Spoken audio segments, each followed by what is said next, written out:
Welcome back, everybody, to Rock Movie Reviews. Jake is back, finally. Yeah. And we're talking about the films of the DCEU. We're just going to get right into it, because we have a lot of movies to review today. So, this review will consist of Man of Steel. They will race behind you. They will stumble. They will fall. But in time, they will join you in the sun.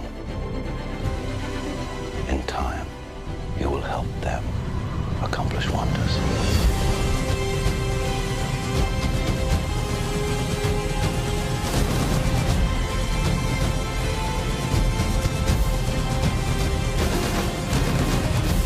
You believe your son is safe? I will find him! My father believed that if the world found out who I really was, they'd reject me. He was convinced that the world wasn't ready. What do you think? What's the S stand for? It's not an S. On my world, it means hope. Well, here it's an S. How about Excuse me.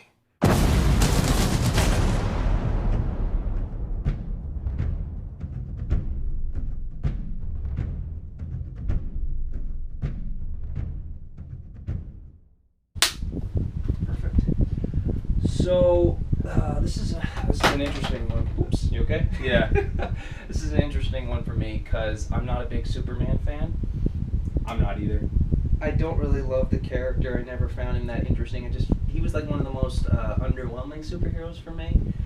But when I heard that Christopher Nolan was going to be producing and Zack Snyder was directing, Zack Snyder hadn't done that much prior to Man of Steel. He did Watchmen, I actually really enjoyed that movie, and he did Sucker Punch. Those visuals were fun, but that movie was really a bit of a mess. Yeah, have you seen it? Nope. It's a trip, an acid trip. No, so yeah, Man of Steel. I was excited for. I didn't see this in the theaters actually. Really? Did you? Oh yeah. You did. Shit. Literally like 6 years ago. Yeah, I actually ended up borrowing it from my aunt and watching it on DVD. And I was pleasantly surprised. It's probably the only Superman movie I enjoy. Yeah. I haven't even bothered watching the other previous ones with Christopher Lloyd and Superman Returns with Christopher Reeve. Yes, sorry, Christopher Reeves. Say Lloyd? Yeah, I don't know what Christopher Lloyd. He's a much older actor, totally different. You what? I just didn't know who Christopher Lloyd was. Yeah, I'm blanking on it right now too.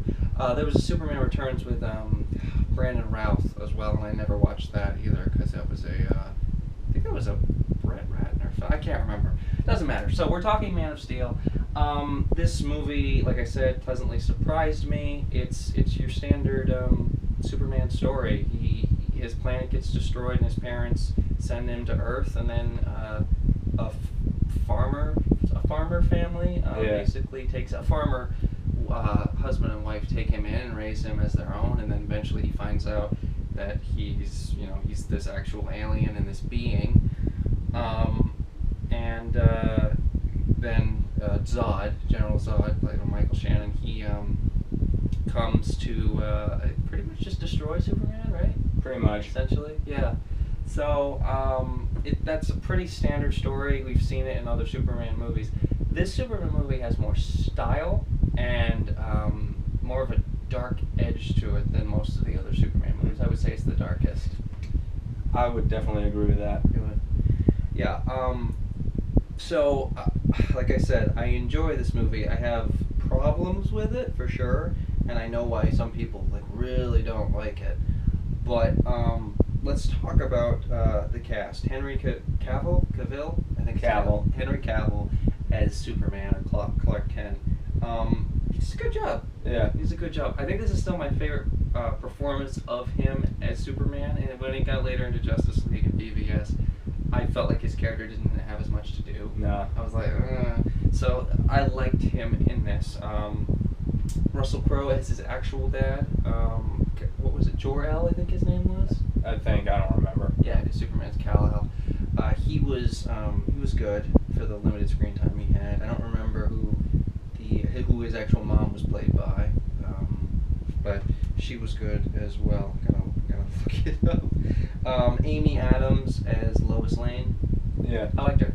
I liked her. I mean, I'm not really a big fan of the character of Lois Lane, but no, I liked her. Angie Trow played his actual mother. Yeah, that's why. I didn't remember her name because of that.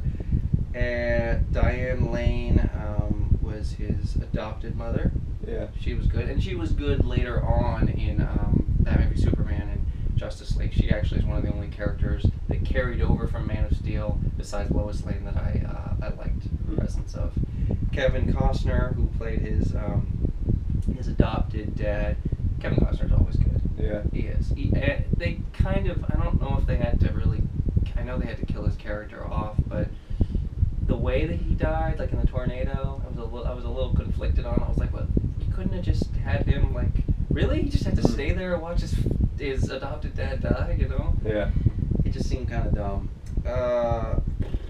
We already said Michael Shannon as General Zod. He's over the top. He's really over the top. I like Michael Shannon, but I felt like he was overcooking his role just a little bit. Yeah. Yeah, so I'm trying to remember any other notable performances in the movie. I think the only other one was Lawrence Fishburne. He played Clark Kent's boss at the newspaper, didn't he? Don't remember. I've only seen this movie once. Oh, okay. It was 6 years ago. Okay, I've seen it more recently. I've seen it like twice, 3 times. Yeah, so Lawrence Fishburne. He was the black guy with the scruffy hair and the glasses. I don't remember his name. Yeah, it doesn't matter. So those are the performances in a nutshell. There's a fair bit of talent, but the place where this movie really shines is its cinematography and its action and effects. This is a really good-looking movie.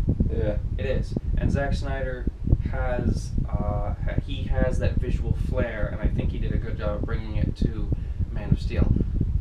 However, I will say that this film has a lot of grays in it and very like drab, kind of flat looking colors.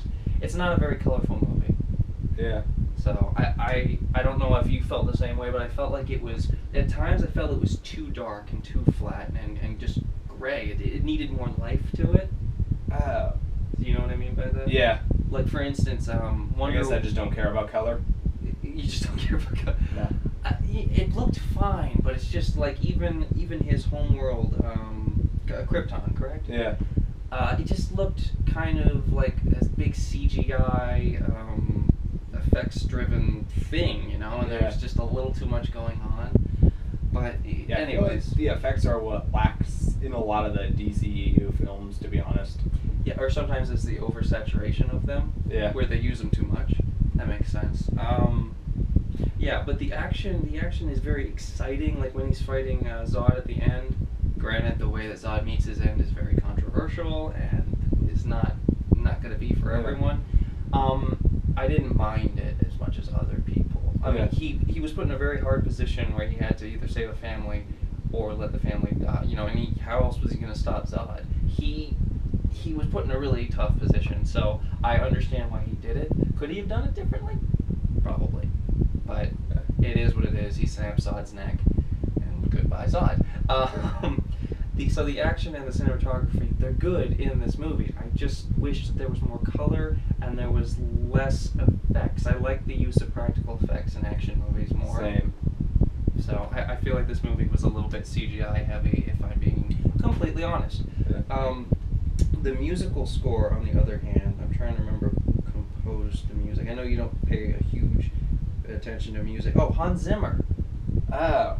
No wonder. I actually really like the Man of Steel score. Yeah, You don't really remember it, do you? No. It is actually one of the better ones, and I think Hans Zimmer also scored BVS, which we'll talk about in a different video, but Hans Zimmer's one of my favorite composers. Yeah. He's so good. So, while Man of Steel may not have been like one of his best scores, pretty much every score he's made I've liked at least a little bit, if not a lot. Yeah. So that's all I really have to say about the music. Again, you don't pay a whole lot of attention to the music unless it's like really intense and really in the film. Yeah. it was kind of in the background, so I can give you that. But good music. Again, like I said, the CGI a little too heavy. Performances were good. Man of Steel's a solid movie. It could have been better. Right. Yeah. Jake's, you owe me soda. So I'm not going to beat around the bush anymore. I'm going to give Man of Steel a 7 out of 10. It's better than average, but it's probably in my lower DCEU films. Yeah, I'd probably give this movie a 7 too. It's above average, but that's kind of about it, and it's a little enjoyable. But yeah, would you find yourself going to revisit it anytime soon, or probably not? Sometime, maybe. Maybe if it's on TV. Yeah. Yeah, that makes sense. Yeah, so those are our thoughts on Man of Steel. Tune in for our next review of Batman v Superman, and unless you have something else to add, Jake, I think that's gonna do it. I got nothing else to say. 7 out of 10 for Jake, 7 out of 10 for Yep. me. Tune in for our next review, and thanks for watching, guys. See you. Take care.